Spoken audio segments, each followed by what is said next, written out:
Yo, the Red Room podcast. This is season 2, episode 2. Where are we? Oh, the 2s. Yo, we're in This is not the Red Room at all. This is the red and white room. The other red room. I was going to have it in my house, but it's white walls. So this is part 2. Designed by this man here. I've heard. It's not designed. People are going to say that's like Did you buy it like this? No, this it got done up. It got done up. This is like meant to be somebody's creative, but the amount of people that say like this wall just looks like it's unfinished, but like someone stripped the wallpaper off. That's some chick she does stuff for anthropology. Nah, it's some creative stuff. So. Modern, man. It's modern. Yeah. We're going to say we are. Is this the first Red Room out of the? This is the first episode not in the Red Room. Not in the Red Room. Yeah. We're travelling. Got to introduce. Yeah, we've got a guest that we wanted since the beginning, right? I think I would say he's one of the first guests we said when we brought the idea of the show together. Mm-hmm. And just one of the busiest men in this country, I would say. You know what I mean? One of the hardest people to get a hold of, but we finally got him tied down. We're here, we're in the Vapor Lounge. Yep. One of 8. Across the country. Yeah. So, DJ, intro, like, what am I supposed to DJ, entrepreneur, like, is there anything else you can do, or you just, do you dance or anything? Or? No, I can walk your dogs, what else can I do? I can cook, I can But we've got DJ Prospect in the house. Yeah, he's thank you very finally, much man. for joining us. Yeah, thank you for having me. Appreciate it. Not a problem. Thank you for letting us use this place as well. That's all good. Yeah, so for people that know, Vapor Lounge is we use this location just because you guys wanted to do something different, right? Yeah. So Vapor Lounge is something that's associated with me. I've been for a while, a lot of people know. Everyone's got to have their side hustle. Exactly.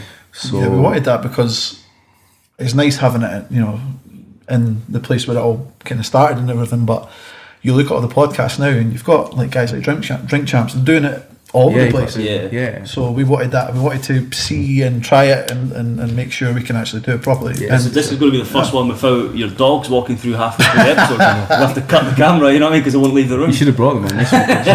They'll be sitting right here. They'll be wanting to cut. Anyone misses those claw sounds on your kitchen floor, that wooden floor, that all the way through the episode, that's why you're not here at this time. Yeah, it wasn't on mics. They'll be wanting to cut the royalties, like it blows, like. Yeah. But so thank you. We've got you on as Jason.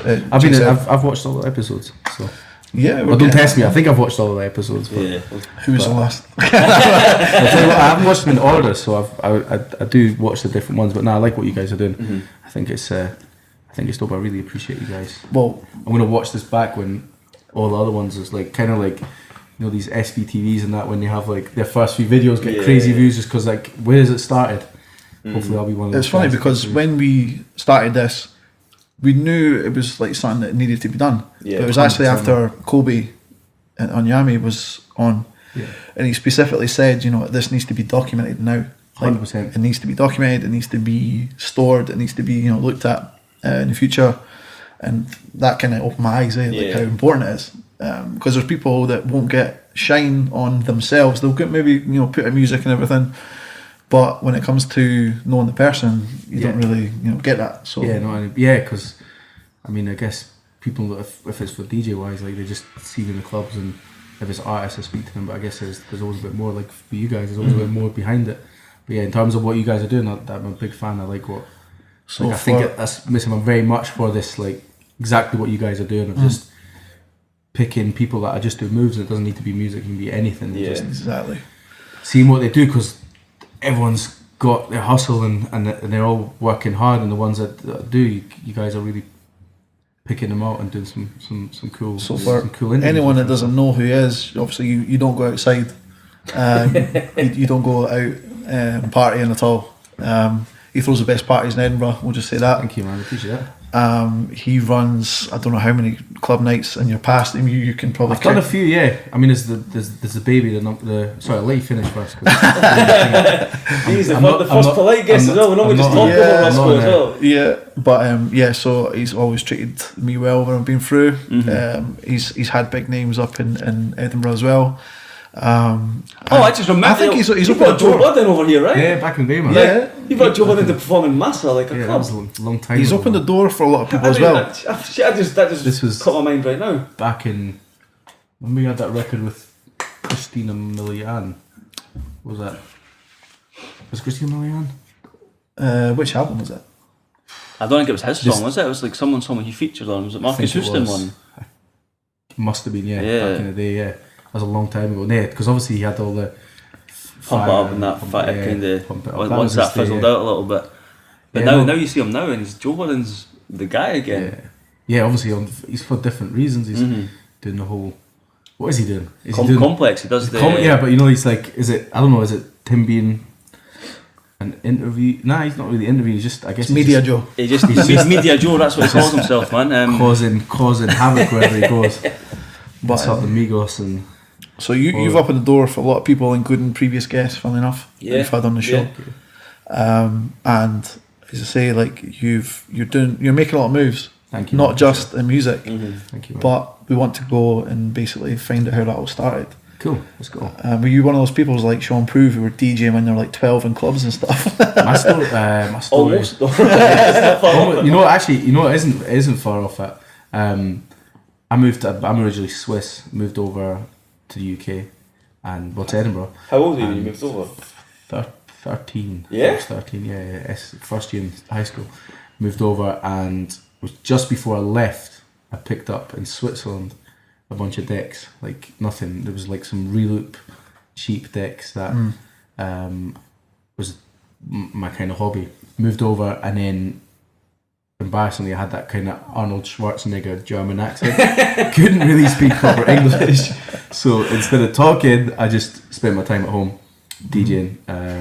My kind of one little step out was I was kind of a loner. Like, I guess DJs, like you guys know, just like you doing the sound stuff and production, like we're geeks. So like I was just this geeky guy with decks trying to work out BPMs and music, and got into hip hop, learned a lot of English from hip hop, and the whole culture kind of jumped on that. That's where it all started, and then throughout school, I would do things like. I'd be DJing at night time, but I started doing like because it always rains here. Like I did actually do the school discos. I had a very good hustle, and I had a good hustle. Lunchtime breaks, they used to, because obviously it's always pissing rain outside. They used to charge, like, I don't know how I managed to hustle this. Used to charge to get into like the assembly hall, and we'd do like entertainment in lunchtime. So you'd pay like, I think it was like a quid or 50p. You come in and I'd DJ at lunchtime. So every lunchtime I would DJ to try just make some money. Then that money got spent on records, because obviously Serato didn't exist, and that's the platform I use. So it literally, money end of the day, I'd go to Underground Solution on Coburn Street. I'd big up to them because they're OGs, and go spend my money. And then that's where it started. And then that was kind of the DJing. The actual DJing out was started in a club called The Venue, which you guys remember, and it was a group called Shakedown, and man, that was like, mate, I'm start easily. How long was that? 14, 15 years ago at least. Yeah, that's it. Man, like Shakedown was the first one. That was like Nick. I remember my first gig was. That's where I met everyone as well. Yeah. I think I seen like Simba perform there at that, like Young Fathers, before there were Young Fathers and stuff like that. Yes, I remember the first time I was in the venue for Shakedown, before I was resident, when I was trying to like hustle the manager, and I just remember Simba. They're going to watch this, so they're going to get embarrassed. Simba, Tamoy, and KS. Just Durag Simba. No, that was even worse than Durag Simba. They had dungarees on, Timberland boots. So they walked in there, and it literally was like B2K walked in the building.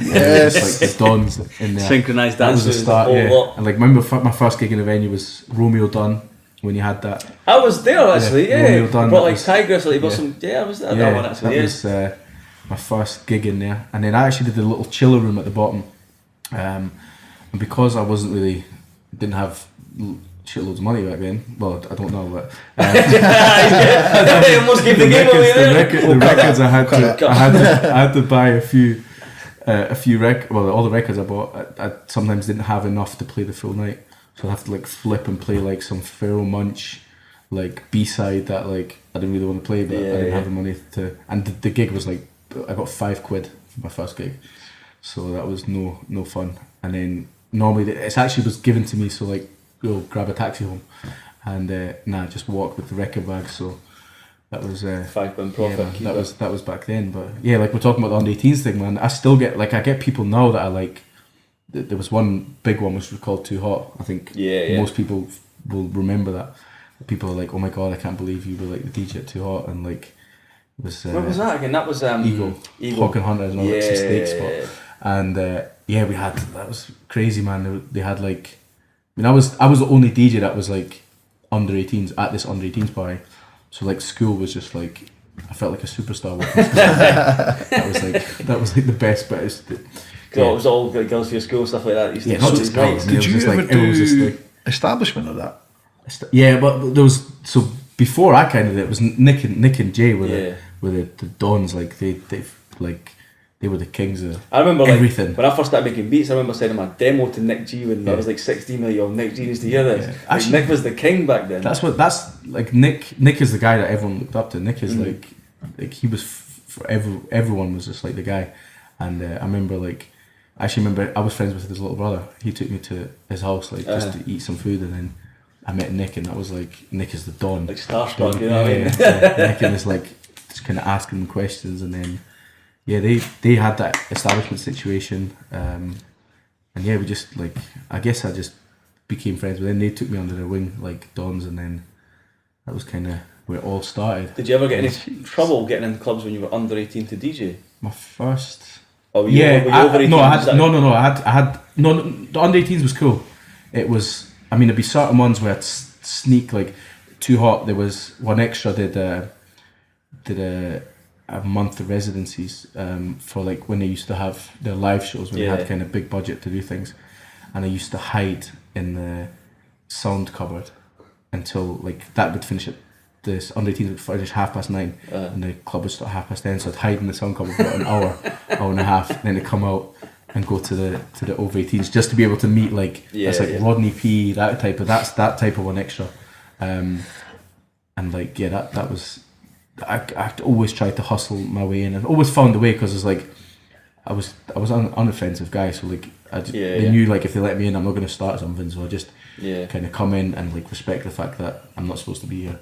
I've had a few, like I had one in City nightclub where we had a gig, it was a big one, I think it was like a MTV thing, where someone snitched on me when I was DJing, and Dorman came up and was like, yo, you're under 18s, make this your last record, and I was at that one as well. So you can't even DJ if you're under 18 in the club either? I don't think the guy kind of knew, but I was too young to even know the rules, so I was just like, right, okay, I'll play this song and leave. And then that happened a few times, but I guess that kind of, I got over that one. I gave you the bug though. Yeah, that was the first taste in the bug, so.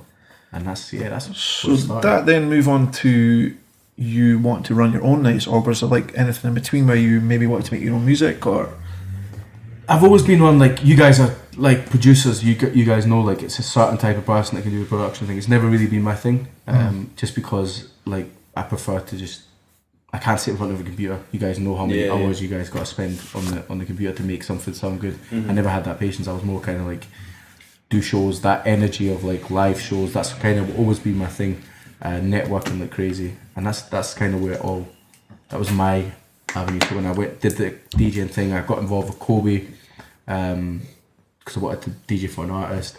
That's been a long time now as well. Yeah, it's been a long time. Me and him are like this. But yeah, that was kind of my avenue, and try to just build a more DJing thing. Just that was my avenue. It wasn't really production or anything like that.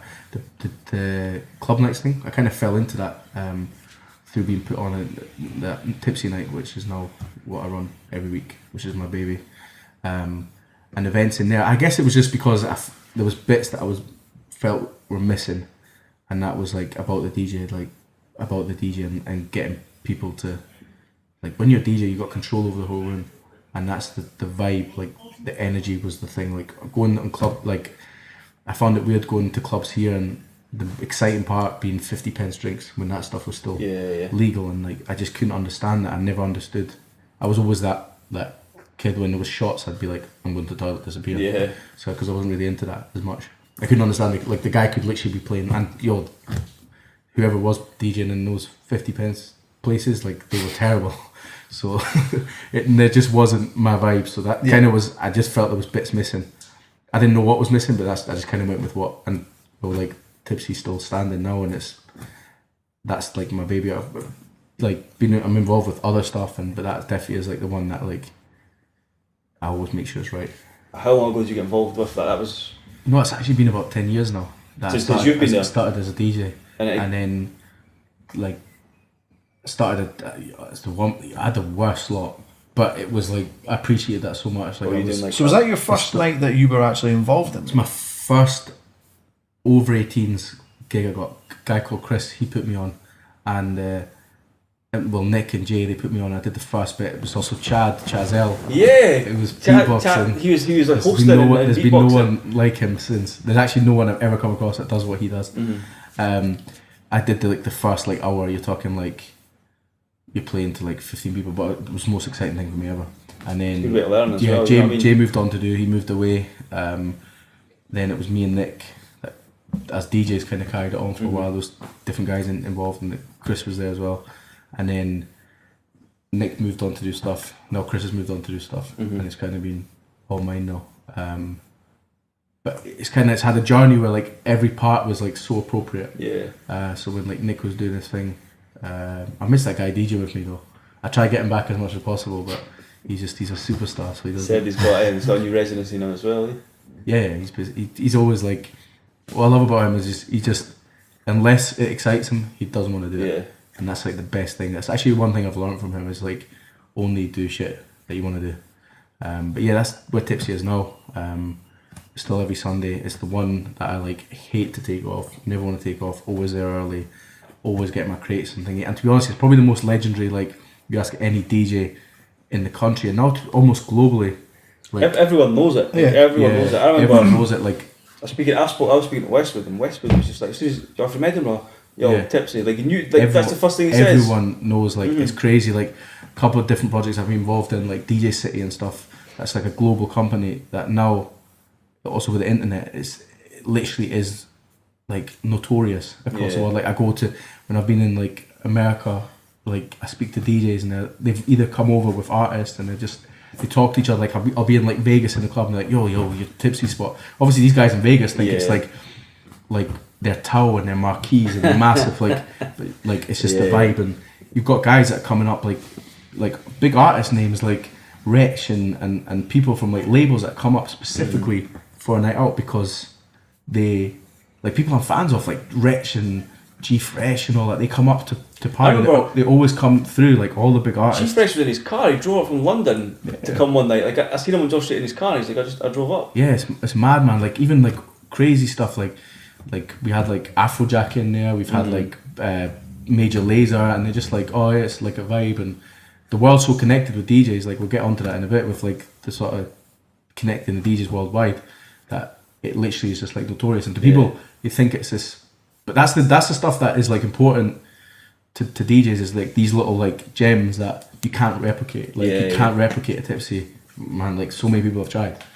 Like you cannot replicate or mess with the Sundays that people like. I mean, you're looking at like folk like anyone from like Drake to like everyone's been through these parties. So like, not that the artists mean much like passing through. Yeah, it's a certain thing, but just that vibe. Very hard once you've got it and you've created like there's not really something that can mess with that, and that's what I protect, and that's what is it's my baby. That's your baby. This is why I'm rambling on about it. Who's the maddest one you've seen come through? You know, the one that you've actually seen come through the night and just been like, fuck. Or you've got the phone call before they come. Right? I mean, like all the stuff that.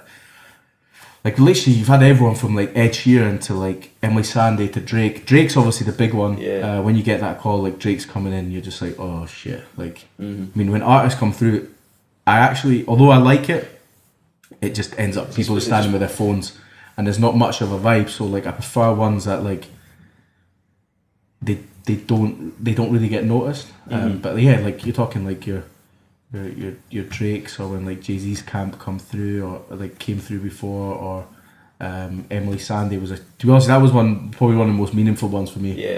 Lola, where she like phoned me, she's like, yo, like appreciate what you're doing, I'm going to come down tonight. Oh, nice. And this is when everything was like going crazy and we had queues like down the road. She tweeted it, but even like stuff like Ed Sheeran, like that stuff like that obviously just goes crazy. And these are just through connects. Like Ed Sheeran's through my boy Exo Man, who's like this guy. He should probably live with me now. He comes to Edinburgh that much just because he loves Tipsy, and we'll get him on next time. Something. Exo's a legend, and then he connect says to all these people like we were in Croatia a couple of weeks ago, and he's like saying to like, well, Jigz has been there, and like all these people that he's Sean Paul. Let's not talk about that one. Like he's saying to them, oh yeah, go to Tipsy. This is like when you come to the UK, you need to do, and then like connecting to them. They're just like they need to go experience this. What sort of pressure does that put on you when these people turn up to your nights? Do you feel a bit under pressure? You know what I mean? That you've got to make sure. I think as long as what I like about Sundays is that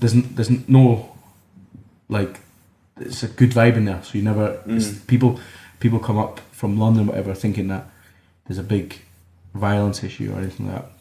Scottish people are happy, just like like everyone knows that. So when they come here and they like everyone's just like in a good vibe, and there's just like everyone's like passing shots and drinks and everything, and the people just love that that vibe. So I don't know. I normally, to be honest, because I normally just jump on the DJ. It's like it's cool. Like when we had like when Major Lazer was in, like when he jumped on. Like it's just a vibe. He just jumped on us. Yeah, it was Jillionaire comes on. Like you get random ones that are just like in town and they're just because it's a good vibe. It's like an energy you can't. It's hard to describe. It's just an energy that like it feels like you're playing to way more people. And like, and what about the actual performers that you bring up as well? So people that perform. I've seen some mad ones. Some good ones like Memphis Bleak. Yeah, Memphis Bleak was obviously Memphis. You said Joe Budden we touched on. Gigs a few times. Obviously, he's hot right now. Ty Dolla $ign was a big one last year that I connected. That was mad. You got someone like that to perform. Yeah, Ty Dolla. In the club was crazy. Ty Dolla was actually through a link, through his DJ, through a link that I made in LA. Met him and explained like what Tipsy is about, and it ended up happening like out of me coming back from the States, and that was one of the things. I was just like, oh, that was huge. Yeah. But yeah, out of artists guest wise. Probably Memphis just because I was a huge fan back then, for sure, and then like Ty Dolla probably. But everyone like Doneo, all those guys are like they were there was so many memories there, man. Yeah, it's good as well because you've let like a lot of the local acts do it as well. Yeah, 100%, man. So, I was saying that to Jigz earlier, just kind of repeating what I was saying. Like it is important you always put the local acts on, but not in a way that like. I do all these concert supports as well, and I don't like when you're just like, all right, you're a support guy, like go and own your stage, like Sean and Sky that's been on your show, like they always wanted to do it, and I'm like, yo, like do your own show when you've got something ready. They did it, smashed it, and literally like there was a couple of weeks after J Hus, same reaction. Those guys rocked it, and they put on for those guys as well, like. They seem to put more effort into a show than even people that are like signed and are doing it. Like some people just come on, literally stand on a stage. Oh, I hate do their songs and then go. Yeah, I hate that. We've had loads of those as well, man. The little one-hit guys that you think, all right, they're going to bring out the bag, and the minute they come up, you got to name one. The DJ, it's loads, man. You know, like this sort of setup where like the DJ comes, they've got they don't even have the music ready, and they're just like, all right, I'm just going to email you a link. And I play this stuff like we've all had like. I mean, you're asking if I remember the one. Like that's the thing is I probably forgotten. You can tell us when it's. I think I've literally forgotten about most of them because that's exactly what the impression they've left. Yeah, exactly. About them, but I'm sure if I kind of looked through my flyer history, I'd be able to list a million. Has anyone approached you to say, you know, we want Tipsy in Glasgow? Or we want Tipsy and we've done a lot of after party stuff. People always regular club night. Yeah, people always do it. It's weird. It's like it's one of those ones like it's like I'm not saying I don't need to do it. I just like pop your collar, man. I don't want to like why try dilute something that is like a vibe. Don't get me wrong. Like to do get involved with certain things, but why like. You've got something good going on, like just keep it as unless you can commit yourself fully to it. I can commit myself to Tipsy Lulu on a Sunday, and that's my commitment. And I'll do things here and there, but to start doing it, like I've had loads of guys be like, right, let's do it in this city, and it's just like unless like it's an instant from me in my head, like just let it go, and maybe later on it might be a complete but we'll see. I don't know. I like the way it is. It's like it's a vibe. Like you guys can always come and thingy like. Even your boy, like Show Improve, like always comes up. Always We're hermits, man. As you say, we're producers. Yeah. Do you know what I mean? Like anyone, just I'd rather it's just like a family vibe every Sunday. It's just like it doesn't need these like crappy Facebook spams and that. Like some weeks, literally, like if I'm away doing gigs somewhere, like I forget to put stuff on, and like it's even things like I guess Tipsy's probably the only thing I'm a control freak over. Like I don't want anyone else writing anything because I just want it to be. And some weeks legit like it comes across lazy, but if I'm being away like doing gigs in different countries and then coming back I've not posted, like it doesn't affect, like kind of shows you that type of promotion doesn't work. That. You ever thought about doing promotions for like doing your own shows and stuff? So like I did like Car Exchange or whatever. I did what for Tipsy? Yeah, so like I'm making Tipsy like a I don't know, a booking agent or something. You pull artists that you've had in the club. I do actually want it. That is one thing I've recently you kind of read my mind there or maybe slipped something, but I think that is something I want to do and do something with Tipsy around a sort of strong anniversary of doing something really cool, because I've had so many like agents that are like, you know, even like huge names like gigs and that are like, you know, like if you want to do a show, let's do something. We could do some really crazy shows somewhere. I think Jigz is kind of coming out that spot where he wasn't doing shows or he couldn't do shows. Yeah, like it seems to be a bit more accepted now, so it'd be good to get something like that up. Yeah, I mean, just but even just like setting up like a lot of artists involved in something. I don't know. It's one of those ones like when things piece together properly. It's like that's a sign. Cool, let's do it. Let's bang it out. Jump it out. We've talked about that place in Dundee, the Dungeon. Yeah, and they had quite a few people out there. Benny Banks, they've had Mike Righteous. KRS-One came over. The 2 nights of KRS-One in Dundee. K-Coke, Mike Righteous, I've seen that, yeah. Skinny Man, Kalashnikov. You've got to do it. Place. Yeah, you've got to do it right though with these ones. Like it's got to be like this place was literally probably smaller than the shop as well. It was the maddest thing. Really? Yeah. Yeah, dude, that's the type of stuff I want to do. Like some stuff that's like mad memorable. Like I always do like little like pop up things that are just like crazy memorable. Even like when we've got certain guests on, don't even put it up, and then like it's just the vibe. Have you had Just Blaze over by any chance? Nah, but I'm a huge. Because he comes over, like he comes over. He's sneaky Pete's. Tell you what, he's been up against us on the Sunday before. Oh yeah. Yeah. I haven't seen him on Monday actually. He's been on a Sunday before as well. But yeah, on the Monday I think I was there at the same time. Yeah. Yeah. Huge Just Blaze. For me, that's my hero, man. Yeah. Yeah, definitely. I met him when we were in LA, the DJ City. They do this thing where they basically get a DJ to come and do a show. It's called Mickey D Show, and Just Blaze was this when I was in LA, and it was literally like fan moment, like all these like huge DJs. Yeah, in fact, we can talk about that because DJ City, I only got introduced to that maybe probably by you actually a couple of years ago, and it does seem to be like a really close network. Like family, man. Yeah, exactly. Yeah. What DJ City is when would you get like rappers doing that? You know what I mean? Like it's always that would happen, man. It's never happened. Too egotistic, I would say.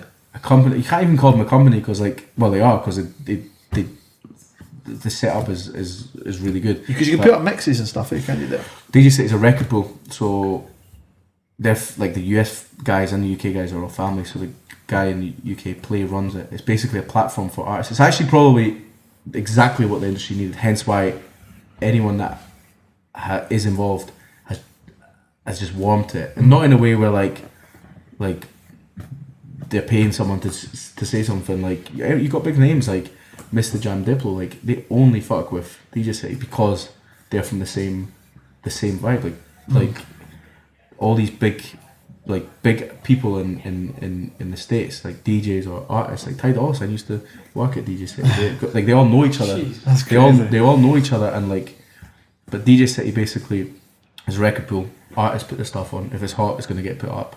DJs download the music, but the way they've connected the world. That's what it works. I didn't realise that. It's a record pool effectively for those who kind of don't know what record pool is. Remixes that you hear, intros and stuff. It's basically where pretty much every DJ in the world gets their music now. Okay. You're talking like everyone.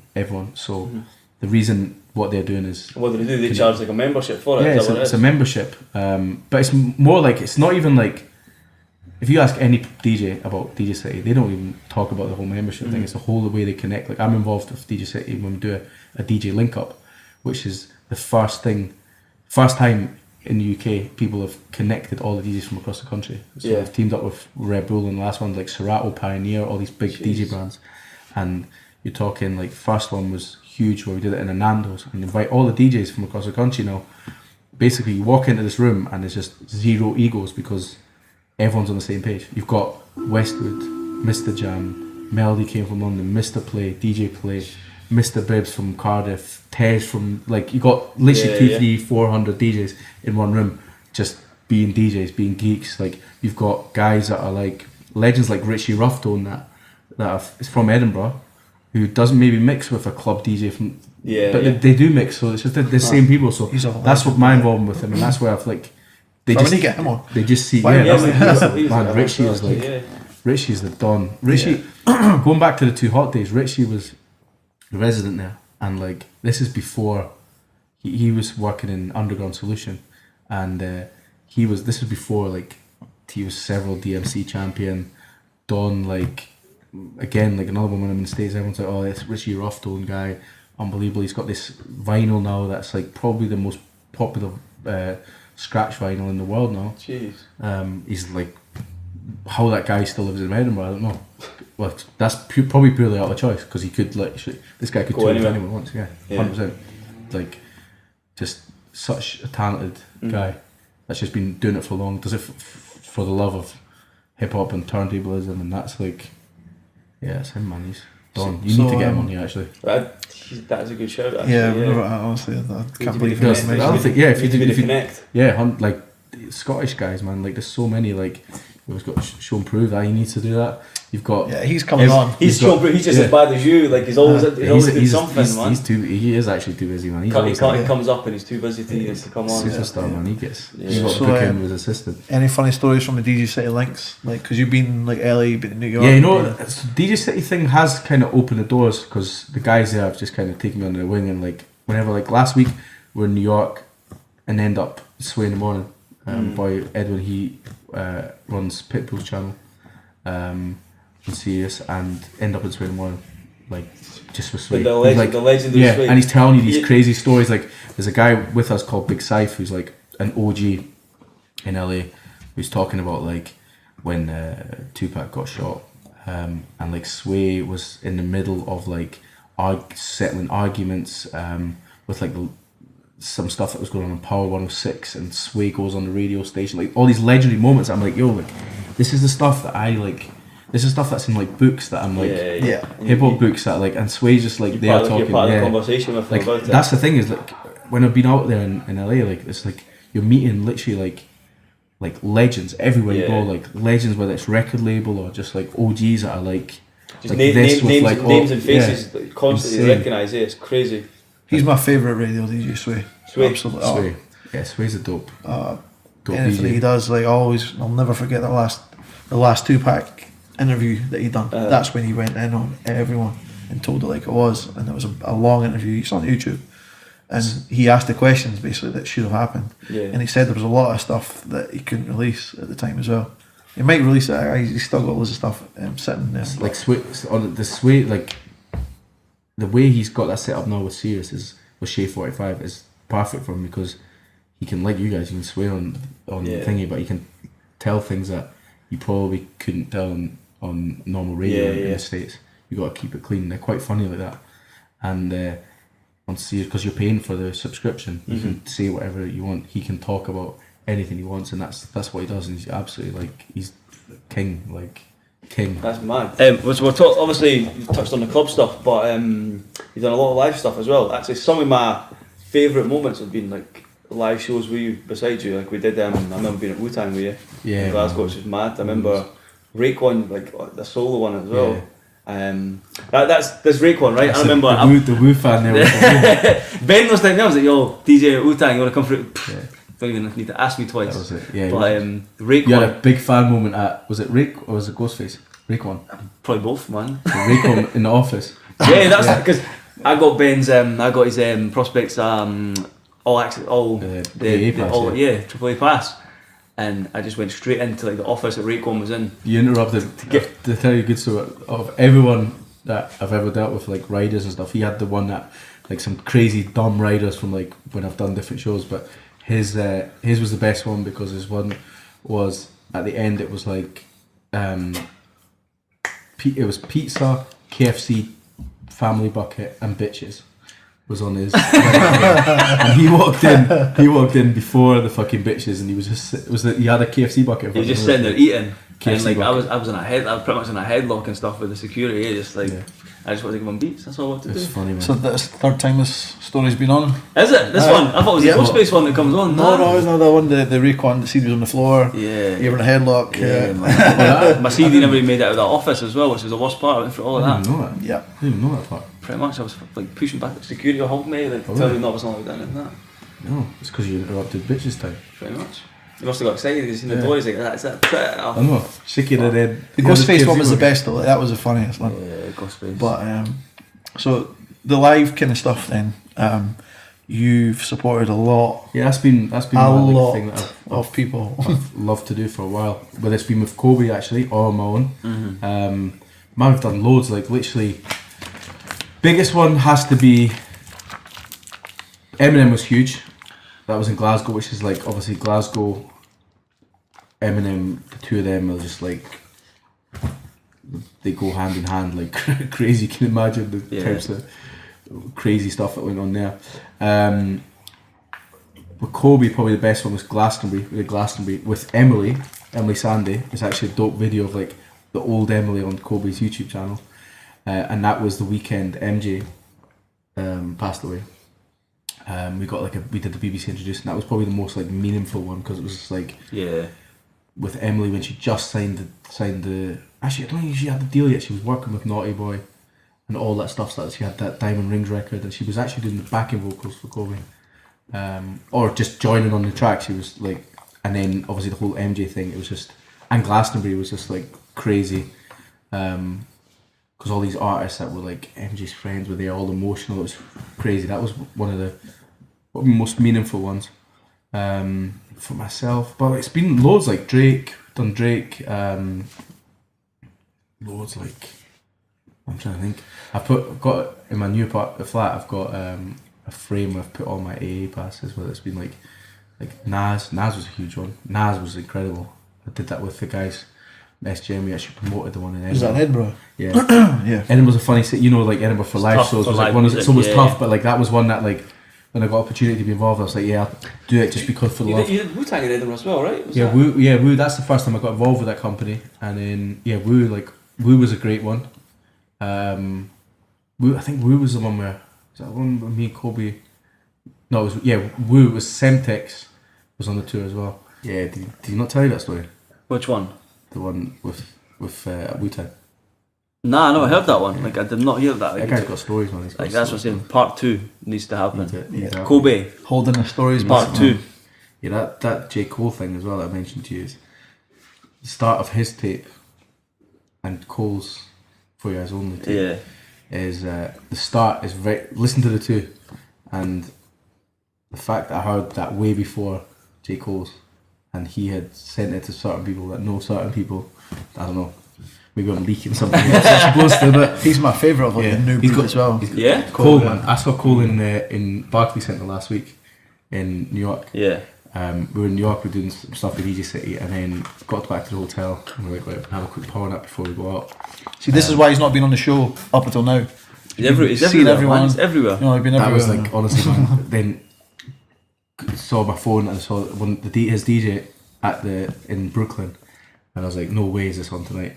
Managed to get a ticket for it, and hands down, he is like, he's the new like legend. He's a new legend. Like I'm a huge J. Cole fan, and like that being in Brooklyn, obviously he was at Queens. He kind of stayed for a while. Like just that vibe was just that North to me Carolina, was like, and he went.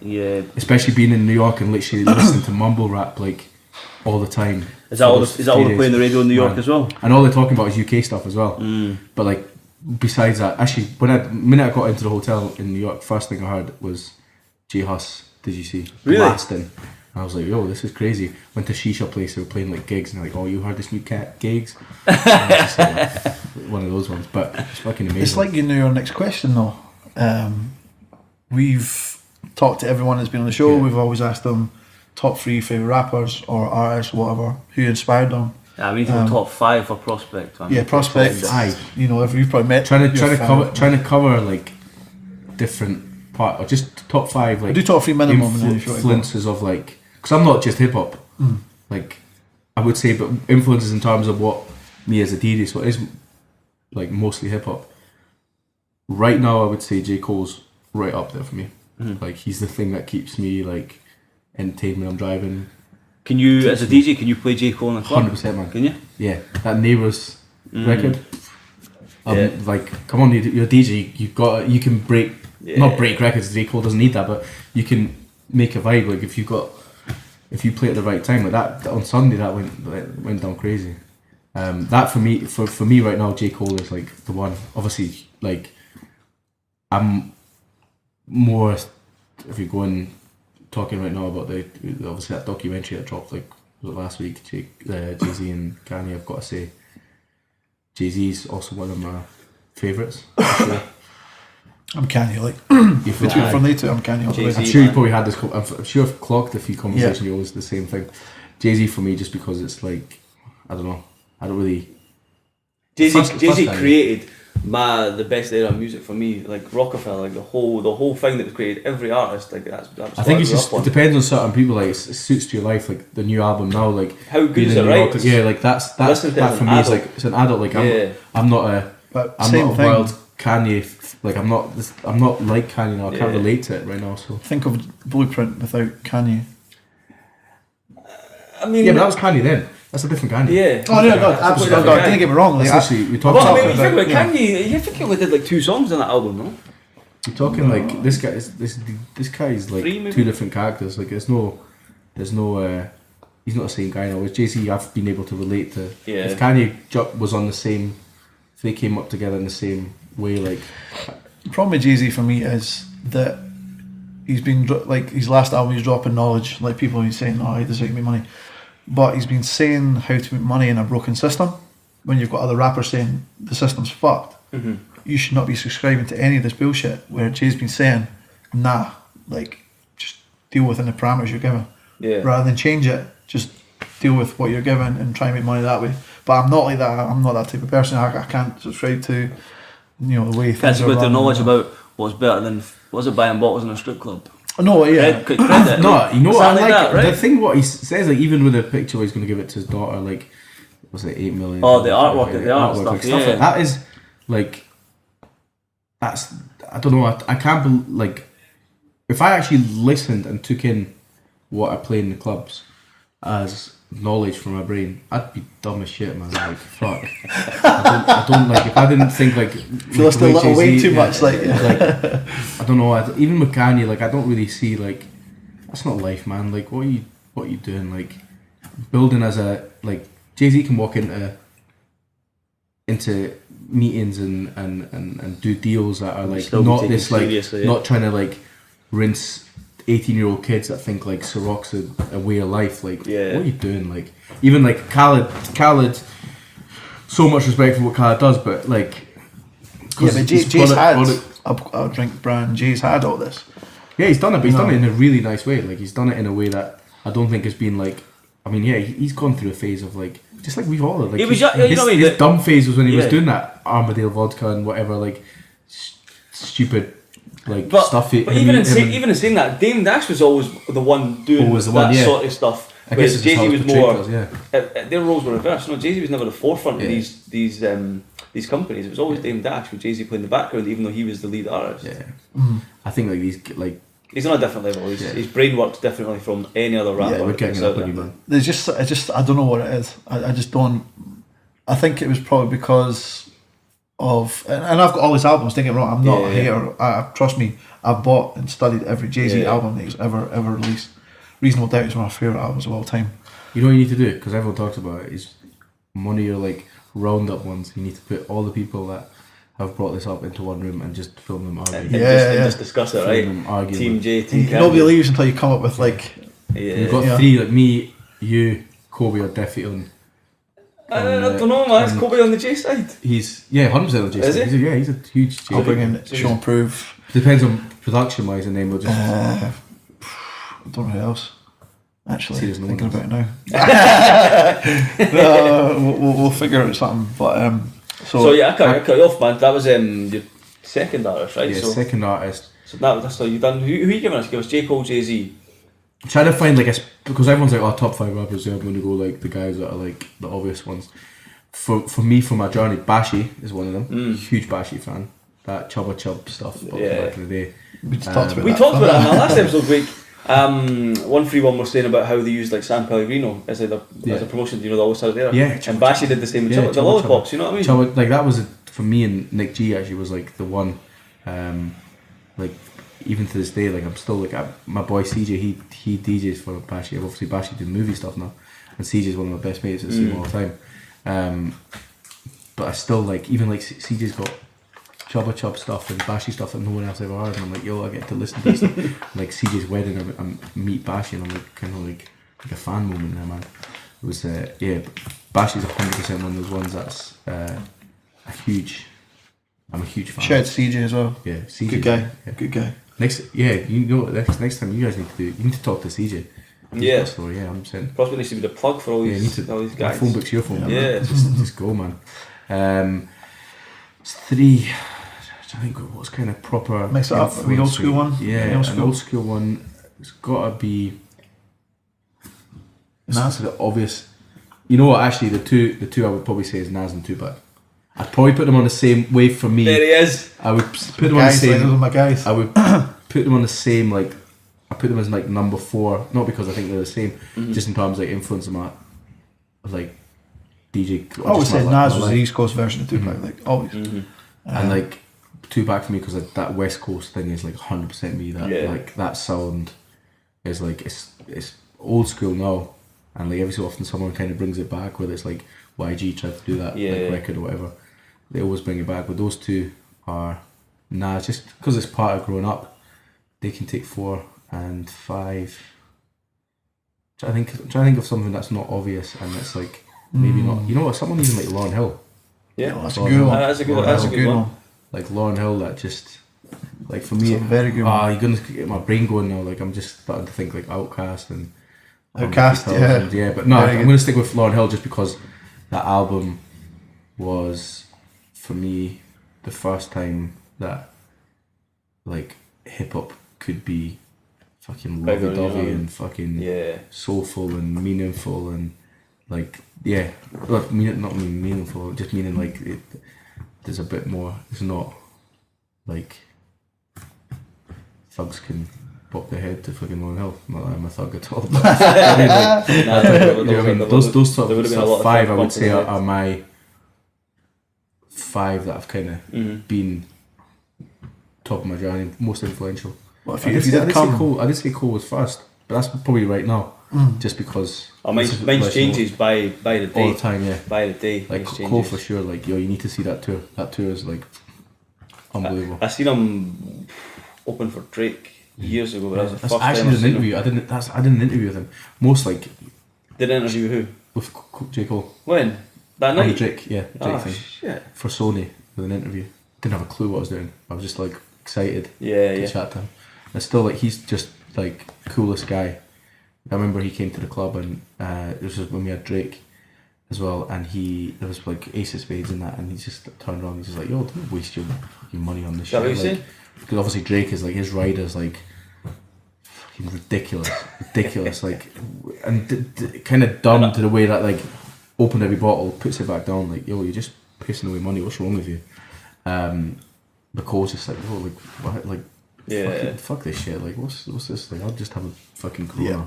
Do you know what I mean? One of those ones. you can tell that Tupac's his favourite rapper as well, Cole's, because he's just different. He's just different from all of them. The things he's talking about, and he seems like a genuine guy as well. Yeah. You've met him, so He's got like, I know his DJ really well in his team, and like he's got the like, I don't need to be in a lane like Tupac, but he's got savviness and knows like a point to get across like Jay-Z. Where like even things from stage, but that's because they're boys obviously. The stage presence of I think that's the two things. He's a fan of Tupac and a fan of Jay-Z, and that's who he's. Not saying that he's a mix of them two, but he's in the right company. Yeah. Or Yeah. sorry, with Jay-Z is in the right company of just carrying himself up. Because that's who Jay-Z rolls now. He always tries to get involved with the guy at the time. Like if you go through all the areas and stuff, and it works out his benefit. Yeah. He has done that, you know what I mean? Like Yeah. the South started up when he brought like UGK, he was the first, you know what I mean? Yeah. And they were, before anyone even heard of him, apart from outside of Houston and stuff like that. He's always had his finger on the pulse of hip hop, and not even hip hop, but music culture, not even everything. everything in general. Like when he had that deal with is it 360 or the 360 dance label where Calvin Harris is on there. Oh, okay.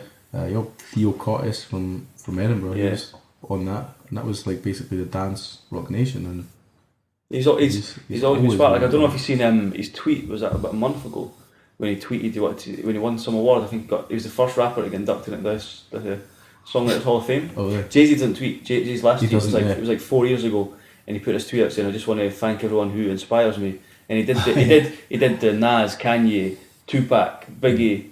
Went through all the usernames, but then he was going through like Playboy Carti. There was Migos. Like he knows what's going on now. You know what I mean? Like he's picking up Migos. Picked up everything. Really? Like he went through. I think there was like 79 people listed that inspire him, and there was about 30. I was like, what? Yeah. How is Jay-Z? He's not a bitter old hip hop guy. Nah, he's not. But at the same time, yeah. So- I don't know. Yeah. That's a good. We chatted about the state of the industry. So when you got all these places, LA and New York, are they really all playing this mumble rap stuff? And they're really all. I think they all are, man, and they all want out of it. They all want out of it. The streets are they're too far. like, they're too far. they all want out of it. The industry, but then the kids, it's the kids that are into it, and they jump. I think we found the same with like over here. Like they jump from like Skepta to this person to that person.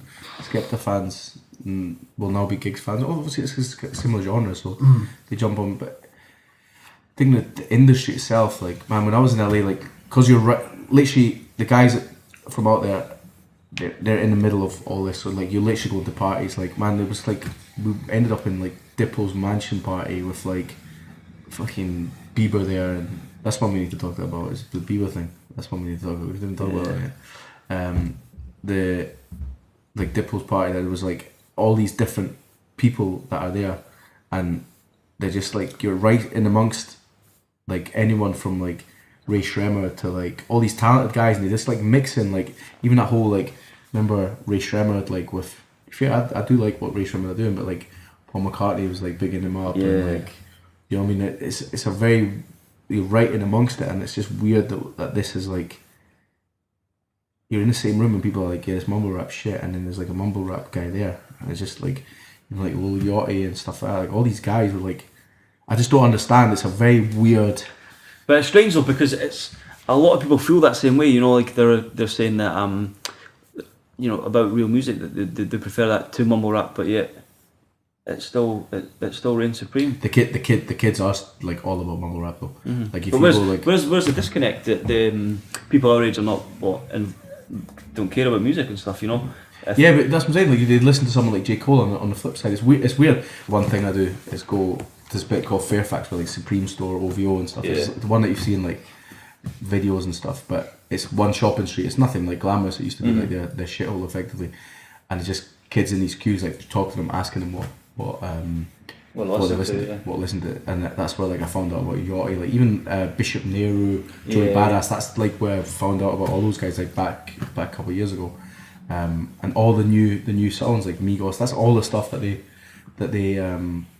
like obviously it's kind of weird because you got on one side you've got like people talking about Joey Badass that are like in the Supreme, and then you've got kids at the OVO store that are listening to like Migos. That's how I found out about a lot of stuff, and that's how I got on a lot of things early.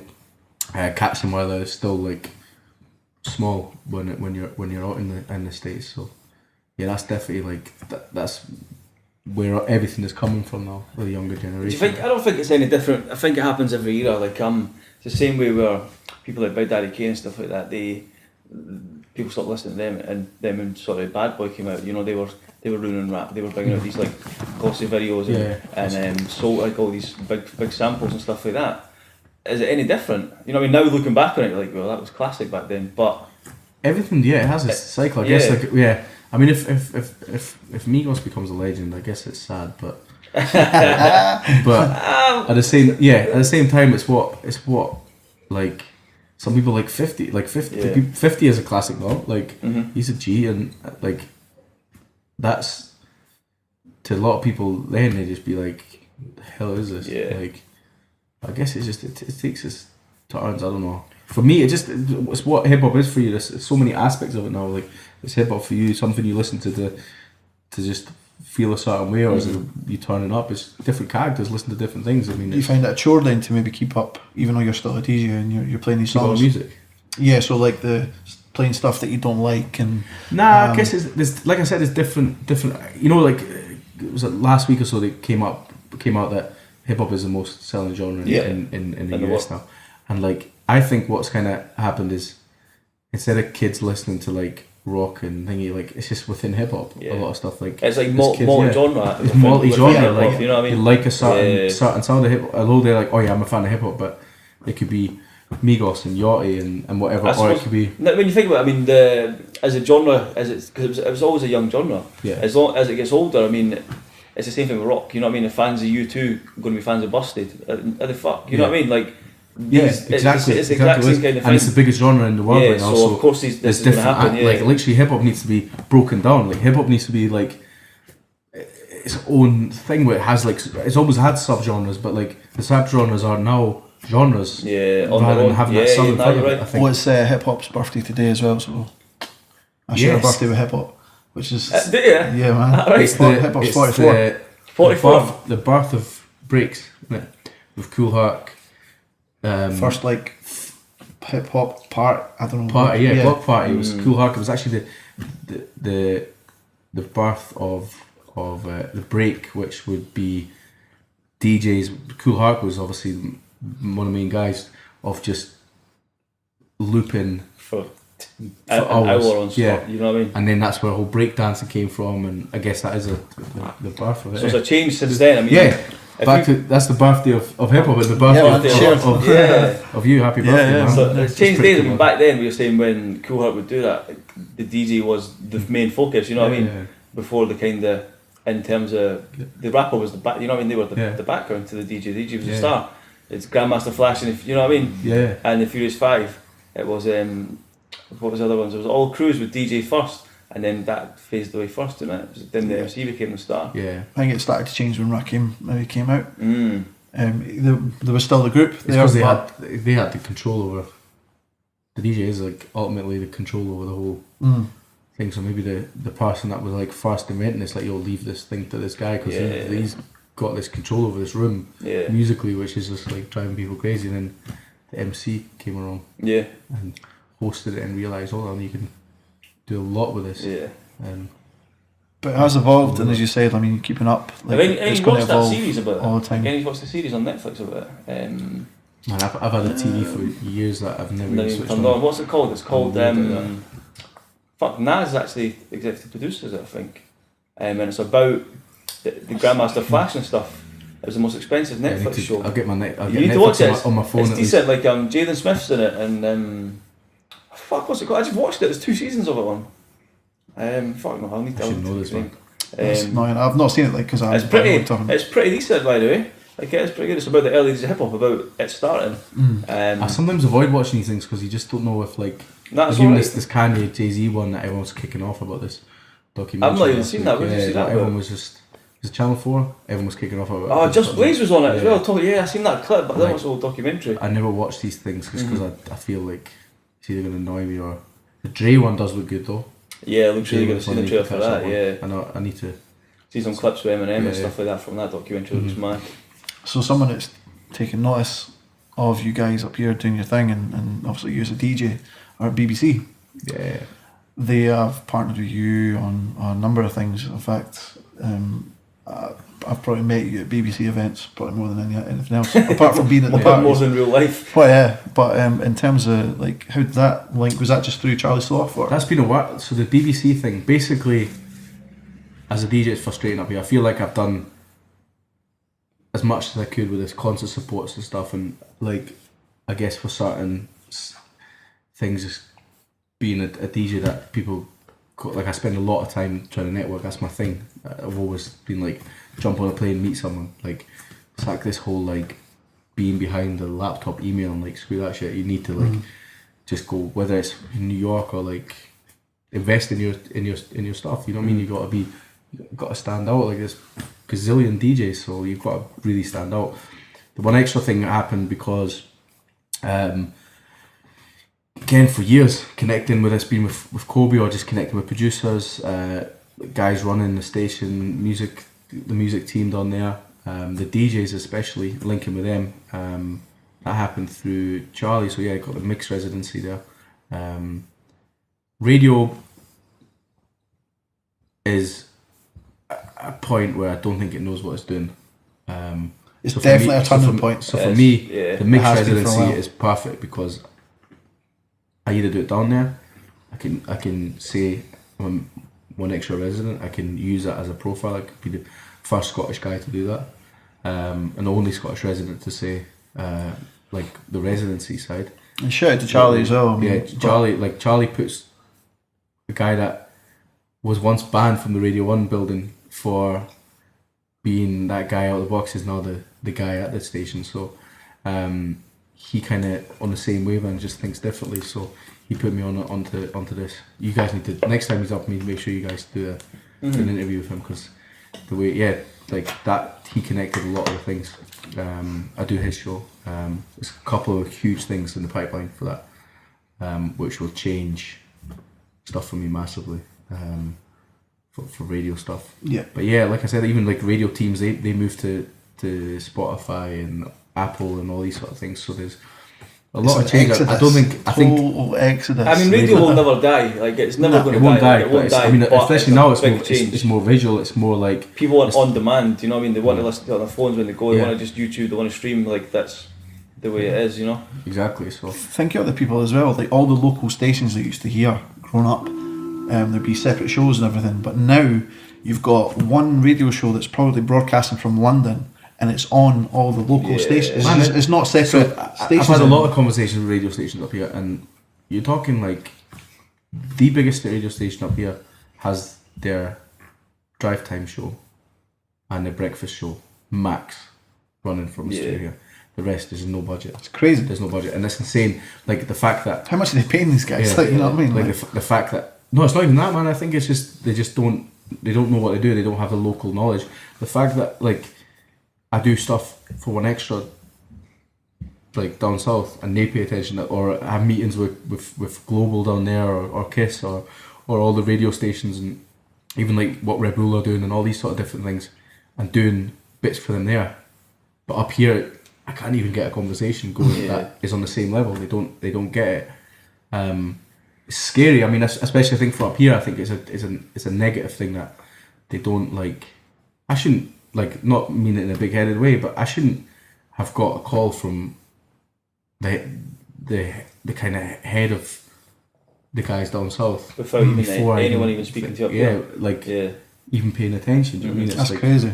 It's a sad thing because it's almost like everyone's just like going for this like London thing. I'm like, yo, like nah, like it's everywhere. Like, come on, we're talking about doing like 35-minute shuttles from Edinburgh to London. Like, why is this not connected with the internet? It doesn't seem like it's connected. Like, yeah, they what I find with the Scottish media side of it is like they just think that right, we need to take a box to be like homegrown. Yeah.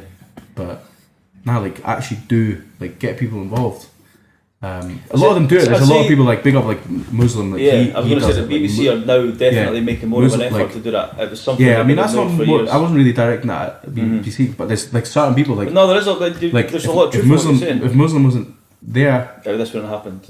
a lot of it wouldn't happen. Yeah. And I might piss off people saying that, but like Muslim did a lot of things. Laura conversation. A lot of them did a lot of things that, and for other places, just basically just sell your advertising, and like, no, you don't really like stop trying to sell your advertising and actually make your listenership bigger, and then charge more for your advertising, make more money. It's frustrating though, because I've had honestly probably about a 4 or 5 hour sit down chat with Muslim just about things, and you can just see it in his face, like the frustration of trying to get people to see his vision of how to do Find this out with kind of everything, thing. man. Even with everything, you find like, I guess it's the top of the tree. What do they? Yep. And you got to connect to them. And how do you connect with them? Numbers, money, and those kind of bits underneath. You got to really find someone that. That's how Charlie's done so well. Is he's literally just been like, fuck all you. Like, I'm going into that fucking top office, looking the way that I do, talking the way that I do, offending people the way I do, and getting my way. And look at the guy. He's pushed the. That's why Westwood is so big. That's why all these guys they just did things differently, and you gotta. Yeah, I guess I don't know. Yes, we were talking about the scene up here, so it's kind of like, for the BBC thing down there, it shouldn't have happened that way, but it's happened. It's great for me because it takes me places. Like when I'm in Sway in the morning, I can drop out Power 106 in LA, which is like the station. You can have these conversations, or you're at certain parties, and you've kind of got that way in with things that you couldn't before. Or like I do like mad bookings from like Ayia Napa to like fucking Cannes to like Marbella to like all these weird places, just not weird places, but all these places just because like it's just part of the building block, and it's done really. So where's your favourite resort to DJ? Right now, a couple of weeks ago in Croatia for Fresh Island Festival. That's the place to be. Everyone, Fresh Island Island. Next year Croatia. we're gonna do some crazy stuff with them, and you need to come. Yeah. Unbelievable, best festival. I generally think that's got potential to. Who was it that put me on in Croatia? I think it was Big Nasty actually. Is Croatia, was that always the one that had that big hip hop camp? Was that hip hop camp? Was that Croatia? Was that Slovakia? Or They have. I mean, it's the whole of Europe that side. I think it might be It's got Croatia. loads of that stuff. outside of Europe is They've got a good festival over there. Yeah, though. definitely. I mean, the festival we did there was like Jigz, Kojo Funds, like French Montana. Like there was loads of stuff on there. But the UK stuff was ringing off the Well, ball. French Montana, he's invested in UK music. Just now. I've seen him. He's got that tune with Stefflon Don now as well as he did the J Hus one. Yeah. He released the J Hus one. Like J Hus did the Unforgettable, right, and put it out as an official remix and stuff like that. He's well invested in the music that's going on. Yeah, he's done it, but he's been doing it for a while. Like he was Craig Stefflon Don's now on the stuff Future like tour. Yeah, He's got on the Future tour. That's all just like French is a good connect between UK. It always have been. I mean, remember Krypton Kona? Yeah. He was the first guy to do that. Yeah. Before Drake kind of. But even that before that, Drake was on Sneakbo and stuff like that. If you remember all the way back then. Yeah. But he never ever sort of did music with him. You know what I mean? He just would come over and. Definitely Fresh. You guys need to come over to Fresh Island Bristol. It's like the one, or like Napa. Napa still was really fun. It's obviously like what we as Channel U fans and stuff. Like Ayia Napa is like I've seen it all, like being in on the strip, and there's like Maximum and Wiley there, and like. Bruiser, is he Bruiser? It's all these it's mad like What happened to him? fun that like that's like the stuff we used to. I'm not a party resort dude because I'm not 18 anymore. But every time it's like mad fun. Right, so you did mention something there. We're not letting you get away with it. Justin Bieber. Yeah. Bieber one. So what's the story here? Bieber one. That was probably one of the craziest ones last year. Obviously, he was doing the world tour. This is when he was selling out arenas, and his boy Tay James, another link I made in the States, calls me up. He's like, "Yo, I know we're like he was doing a couple of my gigs with me, and he's like, yo, like something I need you to do." I was like, "Alright, cool." He's just like, "Right, this person's gonna phone you. Get this call. Like, right, we need you to DJ tonight." I was like, "Alright, like." Oh shit! I did hear this actually. Random one. This house somewhere out of Edinburgh. Alright, cool. I need you to organise. This is like 6 p.m. This party's meant to start at like 8:30. I need you to organise equipment and head up towards this direction, and we'll give you an address. No idea what's going on, so I kind of like phoned Tay. I was like, "Yo, Tay, like, I think it's just a setup. what am I doing here? Like, what am I doing here?" Like, and he's just like, "Yo, like, Bieber's gonna have a party tonight.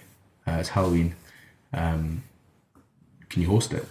I was like, "Yo, like, fuck, like, I haven't downloaded tunes for a couple of days." So obviously it was a huge one. Phoned up my guy that does the sound thing. I was like, "Yo, like, it's a random one, man, but like, can you get this system out to King Ross tonight? Gets the system brought out to King Ross. Pull up to a place that this house I didn't even know existed, man. Like King Ross house, like huge mansion. These guys have like movie star staying all the time, but you wouldn't even find it. Yeah, Besides, yeah, it's like yeah, the whole house. whole thing. That's where you're staying. Okay, so you was here for massive, 3 or 4, something 3 or like 4 20, nights, right? 20 odd grand a night, all that type of stuff. Turn up. I kind of was like, oh, like I need to pull the whole, like I got a manager card, which basically was just my mate, and I was like, oh, I'm Mrs. and another like member of the team, but I just trying to bullshit some shit because obviously like it's big brownie points for you, especially if you've been away for a while. To be like, oh, but I'll take you to like a Bieber party. Oh, that's forgiven. I'll keep that in mind next time I go on holiday or something. Turn up in the car at this absolute mansion. Guys like searching like crazy. Pull up the thingy, they check underneath your car, everything, search you, take your phones off you. My missus was very clever though. She took a fake phone or a real phone. Two phones with her. Full contract. Like you're not allowed to take any photos or anything. Go in this house. They actually didn't let anyone else in but me into the house when they took the car back to the park, in the car park, and then they had to wait until people was in before they let anyone else in. So I'm setting up just like this mansion, like I'm basically DJing beside his bedroom. His bedroom's like there, Dexter's there.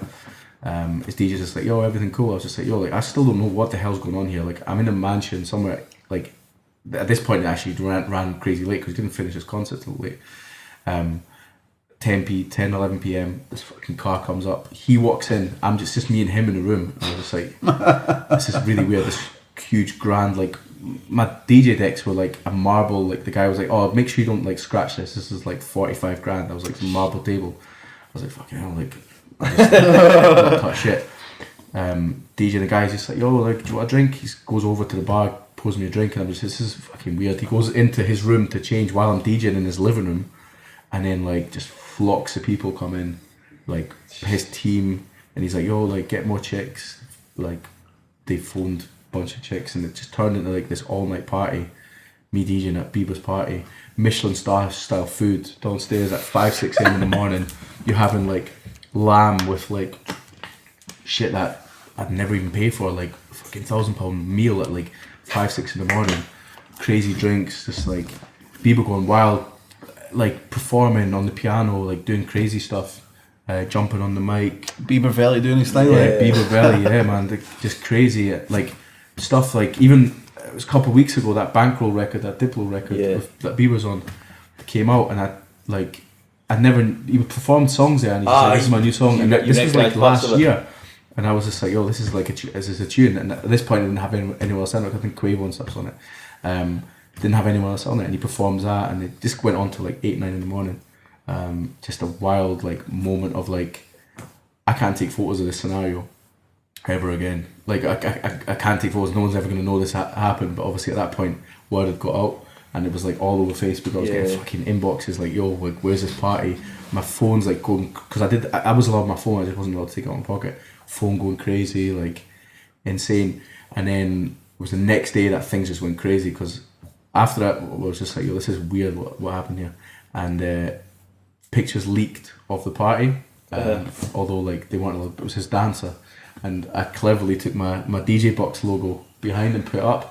So that was fucking crazy. Like all the newspapers, all the radio stations, because the only party he doesn't like, his DJ was like, yo, he doesn't like, smart. He doesn't product placement. He's like, he never has anyone but me DJ, like the guy Tay, because obviously for obvious reasons, because people would use it, and just went crazy, like to the point that like when I went, Paps took reg my plate, and they found out who the owner of the car is, phoned me, like crazy stuff on radio stations, newspapers. Like it was just like insane. I mean, even till now, like wherever I do any sort of conversation, it's like, oh yeah, that time with Bieber. So yeah, that's mad. So how did you get picked though? Like, I mean, I know you just touched on it, but like that's one thing. Like, how does someone say, like, you know, like Justin Bieber, like, yo, we're going to get this guy? You cool with that? Like, instead, it's, you know what it is, man. It's like, that's one thing that, like, since we're kind of wrapping up things, like that's why I network. Like you've got to like jump on planes, go meet people. Like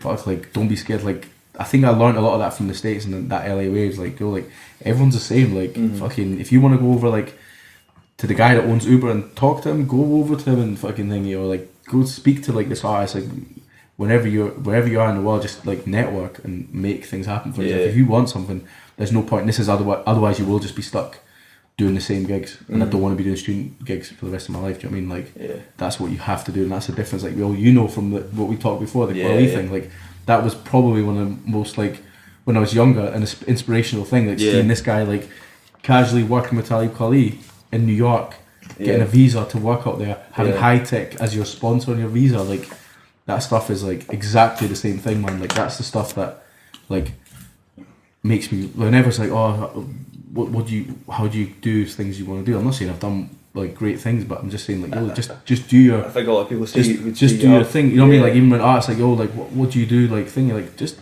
do you and fucking don't be scared of shit. Just fucking talk to people and make shit happen. But if you want something, like I want that one extra thing, like, you make it happen. You make those things happen. Still got a gazillion things I want to do, but that's exactly like the same thing. Like, you just gotta do it. Like, you were probably the first guy to ever do something that was like that was like completely out of the box, like connecting that stuff with Kweli. Like, that was crazy. And that's exactly the same thing that, like, I think you would say to everyone as well. Like, just jump at those opportunities and connect and make things happen for yourself, because that's the only way you'd be able to actually make. No, it's true. It does make sense. And really make this music thing make you really happy, because this music thing can make you up and down like a yo-yo and like. Possibly dropping gems. Yeah. No, but you know, like, this is the deep part. This is we're going to cut the news. This is like the. This is the like, that's what like it is our life. So like, there is ups and downs, and like, you gotta chase happiness. So like, do the things that make that you feel are like, man, you don't want to regret shit. Yeah, that's true. So to wrap up then. Nah, we're not even to wrap up, man. Like, we're in the Vapor Lounge. We're not even touched on this yet. That's my next part. Oh, was that where you were going? Actually, my bad. That's like, the start and the end. So we started on it. We touched on it lightly, but you've got 8 stores now, right? Yeah, man. So basically, obviously, I'm not just a DJ. You can't just pigeonhole yourself into one thing. I mean, everyone needs to, like, it's a side hustle. You know what I mean? Yeah, it's not even this. No, it's not just a side hustle. I think it's like, you've got to, like, everyone's got their own thing. You need to, like, not even for a monetary thing, just to be able to do things to just have your life busy and achieve things. You need to find different things. Like, man, like this, I stumbled across this. I want to do, like, I don't know, I want to do a restaurant, or that's one of my things that I want to do. I want to do random things that, like, that DJ city thing is like a very corporate version of like DJing. I want to get involved with that stuff. You know, like, there's different aspects of things you just gotta you got to do sometimes. And if it comes across, like this Vapor Lounge thing, basically, well, you both vape. Me and my cousin started this company when it first started. First the whole vaping since it started, and now it's grown into a massive thing. To be honest, no one actually knows except you're involved in it, right? Involved in it at all. And that's like another thing, man. It's like, it's how you, like, let's be honest, if you're a DJ, you're not going to be able to get a mortgage that easily. No bank's good, like, you know what I mean? You've got to have different hustles. You can't always. You're creative. Oh, you're creative, and like, denied. You can't get a nice car. You can't jump on, like, no, that makes sense, on several holidays, or go see places, or do like life stuff that, like, really build and be comfortable. Like, I literally feel like with different things, I feel like in, like, artist stuff is very rocky because you don't have that. I always struggled to find, I needed security, and having security in something else means that I can just I can be like, I don't want to DJ right now, I just want to go, take time off, I just want to go and, like, maybe become a producer in fucking Hollywood, like, or fucking do some weird shit. I can do that because you got to do that. Like, you got to do things, like, everyone's got their different things to just kind of keep their. To do that, you need to make things happen, and not to blow smoke, but you've been making things happen. Yeah, no matter what. Trying, man. A lot of stuff though, like a lot of risk. Like, I all these things, like, my steps haven't ever been free. Like, even if I get paid to do gigs or that, like, or everywhere I go, like when I went to America for 3-4 months, like that was out of my own pocket, and like trying to, like, be in the place in the middle of fucking Hollywood, that's just not cheap, man. Trying to get into these parties, like, living that life is not cheap. You're going to, like, meetings with guys that, like, quite happily spend a bag on dinner, and you're like not saying that you kind of have to keep up with things, but like there's certain things that I had to do, that like jump to Vegas to go meet someone and jump to New York to go meet someone. Like a lot of these things, they're not all paid. Like they come out of my pocket, and because it's for my long term vision of what, and I feel that's kind of let me. I don't know. I'm on the right route, and it's like it's fun, man. Because like, even things like what you guys are doing now, like I genuinely think this you touched on it with like Kobe saying like this is something that you guys are gonna look back and it's gonna be like legendary. Generally think you've got something that like a platform like you guys have got something that's just gonna rocket into something really really powerful, especially for the scene. And like so what we'll do is when it does happen, this is the clip that we're going to use. You know what I mean? Put this on the cover for the channel, like the first video, like how we've got Bieber belly on. Bieber, we'll play in the story. SPT has the Edge Sheeran one, that old one. That's like the top one. That's the one that the spot I need for you guys. But that's the one, man. Like, you guys have really got something. Man. Cool, this would be mad. What we at? Like we've run long, like almost like. You know what's funny? It's the start we have this conversation about like I don't have shit to talk about because I don't like. Yeah, you've waited half an hour over the time limit, but. Cut it, man. Cut it. There's no editing. Like everything in here is gold. You know. Yeah, no, we've got to do. People are going to be interested. Man. Let's do it. Let's do one annually or something. Part 2, part 3. Let's do that 100%. No, I appreciate you guys doing this because it gives me an opportunity to just. Yeah, like people don't know your story. You know what I mean? Like not at all, man. I'm a quiet. Like I keep my shit kind of quiet. Like I'm not. Like obviously you have to promote yourself, but I don't like go boast because there's no point in that stuff. When you guys work the same way. There's no point in like boasting like crazy. Like just do your thing and do it well. And if it's meant to be and people notice it, the right people notice it. Because again, it's not like your social network timeline isn't gonna make a difference. It's meeting the right people. So if you can get an opportunity to meet artists or huge execs or big people in the game, like that's what you're so it kind of makes you happy in the industry, I guess, because you get to build on what you want to do. So before we get more of an audience, the vent passes right. That's we had a bit of an audience there. There's people outside. Yeah. See, that's it. Because we're actually in the shop. I don't know if you mentioned that. We're in the shop. In the vape lounge. You can't see it. We need to turn the camera in the lounge part. So last time we covered it, it's like where should people catch your stuff, like your mixes and everything? Where should they be going for parties, and where should they be vaping? For vaping side, the Vapor Lounge. Vapor Lounge UK is on all the socials across the country. Going to be even further shortly, so I'm sure it'll be in your city. vaporlounge.co.uk. That's the one. Get that. And I guess me as a DJ, you can see me. It varies quite a lot because I'm across the Europe and shit at the moment. So I guess my Instagram is probably the strongest one, DJ Prospect. But that's across everything: your Twitter, your Facebook, all of that. And one extra on Fridays. There's going to be some changes in those. So is it still under Club Sloth? Yeah, so it's between a few different ones. So Club Sloth is actually the main one. So there's actually ones on probably at times airs probably the Friday. Always just listen on the Friday because 2 out of 3 it's normally on. So, but even during the week. So all my socials are probably the strongest ones because that is where I post. At the moment, obviously the way internet's going, mixes. I keep it to one extra just now, just because that's my kind of commitment at the moment. But that's definitely where, and that's where all my parties are. But Sunday at Lulu is where you'll see these guys party once a year and get like Christmas type of drunk. Bad uncle. Christmas night out, definitely for us. Every time, man. I remember the last time we went when you gave us like a bottle of whiskey. And you left. I was just like by myself. I stayed for like 3 hours just by myself, just drunk. That's that once a year drinker that normally comes out at Christmas. It's getting too old now. That's what it is. That's it. But no, thank you for blessing us. Appreciate it. It's been really good, man. I appreciate awesome. it. Thank you guys.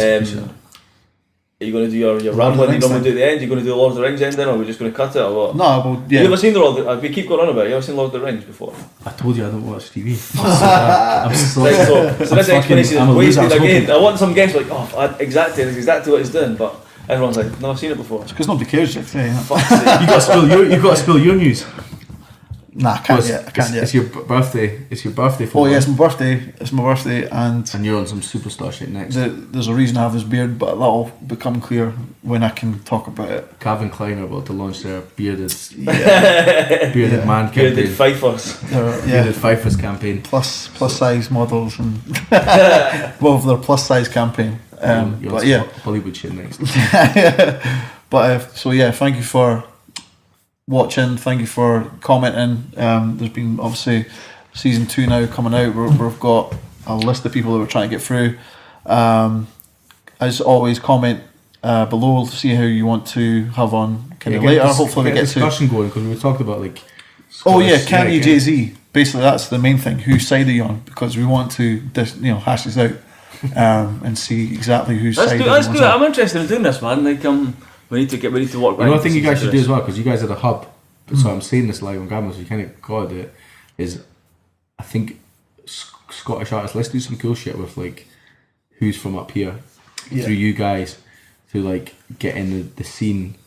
Like you guys you've now got an opportunity to do like this, to have the scene on your thing. Let's do some cool shit with that, man. I want to be involved with this. Exactly. He's got it on camera. He's going to be involved on it. Do some shit. It's on camera's recorded. Yeah. It's now on YouTube. It's done. But season 2, episode 2. Thank you. Peace.